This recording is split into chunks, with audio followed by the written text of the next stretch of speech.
Are you curious about how much it costs to get this little red book here in my hand? Then stay tuned to find out.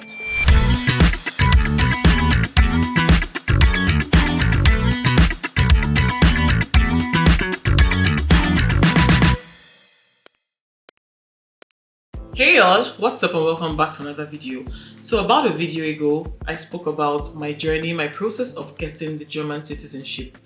And first of all, before I continue, I want to say a very big thank you to each and every one of you who took out time to type congratulations to me, both in the comments of my Instagram, YouTube, the ones that sent me DMs, the ones that called me, wrote me emails. You guys are the absolute best. I really appreciate.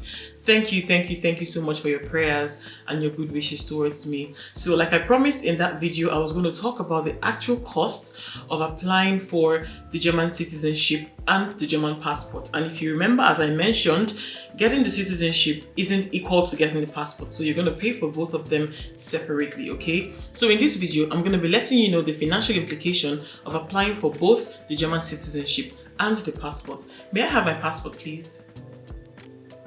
Are you serious right now?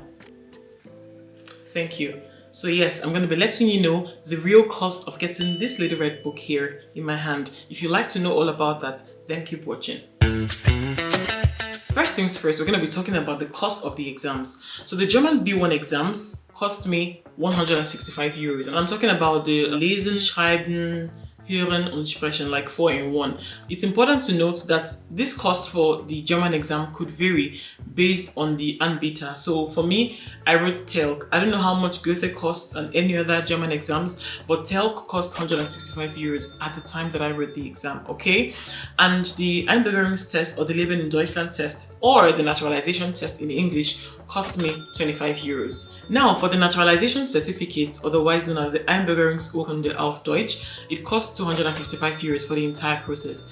Some Einbürgerungsstelle in different cities might decide to take the money once, but for my city, I had to pay the money twice. So I paid the sum of 191 euros first at the time of submitting my application and the sum of 64 euros at the time of collecting the urkunde. So I got to pay twice. I didn't get to pay all of that money once. And to be honest, I think it's very fair and a lot better than having to cough out 255 euro once, even though I know that so many people wouldn't mind because 255 euros for freedom, hell yes. And it's very important to note that if your child is getting naturalized with you at the same time, they get to pay the sum of 51 euros per child. Now, regarding the passport application, it costs 70 euros to produce the passport, okay? And usually it takes about 8 weeks for you to have your passport. However, if you want the express passport, you get to pay extra 32 euros. So making it a sum of 102 euros if you want your passport to come in 1 good week, okay? Now, for your Ausweis, your ID card, you get to pay the sum of 37 euros. There is no fee for express production of your ID card, so it takes 4 weeks before you can have it, and it costs the sum of 37 euros. And before I forget, it's also important to note that if you want to get the 64-page passport, you get to pay an extra sum of 22 euros, I think, or 20 euros. Well, I didn't care about that because the honest truth is that many airports hardly stamp passports at passport control, so it's very unnecessary in my opinion. I was fine with getting just the 32 pager, okay? So you can decide to do that or get more. It's all up to you, okay? So right now, let's briefly talk about the process. Ever since the month of May 2025, Germany has ceased working with hard copies of passport photos. So if you have any appointment at any public office that requires you, making a new ID card or whatever it may be that would require your passport photo, you need to take one either at the Rathaus in your city or at any DM close to you. For me, I went to DM because it was close to me, but I'm not happy because I got to pay more money. I'm very, very angry because why do I have to pay extra 3 euro plus? Previously, all you had to pay was €1 plus or 2 euros to enable you print your passport, like take it by yourself and come here to print it. But right now, I had to pay €5.95 at the Vex.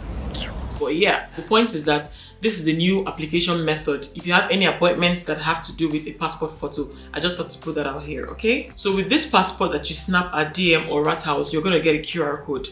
Now with this QR code, you'll be going to the Einwohnermeldeamt, also known as the local resident registration office. So you'll be going there with a copy of your Einbürgerungsurkunde that was given to you and your original passport from your home country, okay? So these are all that you'll be needing to take with you. So upon arrival there, you'll be asked for these documents. You'll be asked to thumbprint, and at some point you'll be asked about your eye color and your height, which I find very funny because I can lie about my height.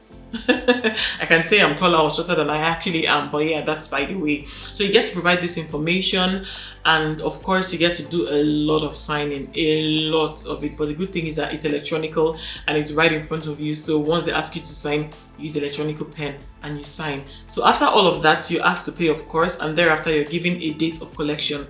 If peradventure you're unavailable on that date of collection, you can actually sign an authorization to someone to pick up this document on your behalf, and it's called a format. Pretty easy, okay? And before I forget, you'll be notified either via email or they will send you a mail per post, okay? Whichever one you get, on the day of collection, all you need to do is to go with your country of origin passport, okay? And then they get to release the document to you, but that's after you have signed that you have collected this document. That's pretty much it. It's a very straightforward process. At this point, you got to put some respect on my name. So right now we're going to be addressing a very important question, and that is, do you really need a lawyer for you to apply for naturalization in Germany? Now, the actual truth is no, you don't need a lawyer. As long as your documents are intact, everything is correct, everything is up to date, you don't have any issues in Germany, you are a legal resident of Germany, to be honest, you really don't need the services of a lawyer. Because most people think that working with a lawyer makes it faster.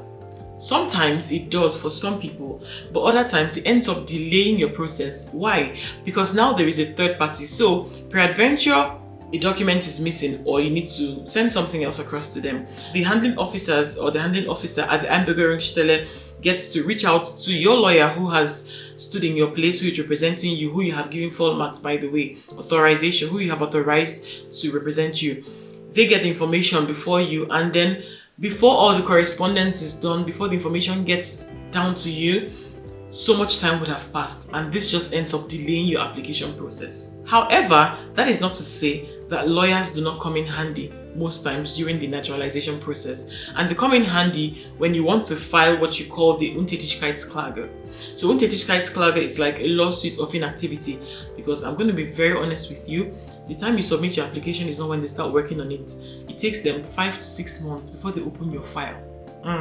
You heard right, because that's exactly what happened to me and so many others. That's exactly how they operate, okay? So if after 6 months, 9 months, 1 year, and even 2 years, you haven't heard from the Einbürgerungsstelle and they're not giving you any concrete reasons why you're experiencing a delay, whereas you have submitted every single document necessary, only then can you use the services of a lawyer to file the Untätigkeitsklage. But it's very important to note that you are the one who will take over the cost of whatever lawsuit you're filing, okay?